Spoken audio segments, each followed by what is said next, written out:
C'est ça. C'est de s'autoriser déjà, de se dire que tout est possible, et puis après de jouer avec ça. Et c'est là qu'on retrouve le jeu. C'est de commencer à imaginer d'autres futurs, d'autres possibles. Et c'est quand on imagine ces autres possibles que, pouf, ah, il y a les interdictions. C'est là qu'on arrive à bien les identifier. Mm.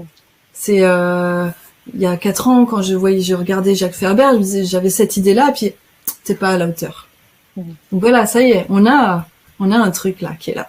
Et c'est comme ça on commence à, regardant les possibles, on peut vraiment les identifier, puis après, hop, on va pouvoir décortiquer ce truc de, est-ce que c'est vraiment vrai, cette croyance-là? Est-ce que je peux pas transformer ça et imaginer que c'est possible? Et donc voilà, après, il y a tout plein de processus, mais en gros, c'est comme si le passé se revenait dans le futur et nous bloquait le chemin, la vision.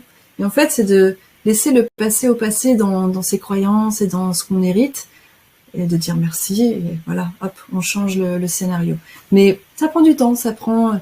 Et avec cette interaction avec la matière, de changer les choses dans son journal, avec ses différents langages d'expression, ça, en tout cas personnellement, et chez les personnes que j'accompagne, je vois que ça accélère le processus. Ça permet d'aller plus vite. C'est sûr que depuis que je fais de l'art-thérapie de journal créatif, les choses vont beaucoup plus vite que quand c'était d'une autre... Enfin, parce que ça me correspond aussi. Hein, je suis pas en train de dire que ma méthode, c'est la meilleure méthode du monde. C'est juste qu'il y a des méthodes qui correspondent à certains profils, à certains...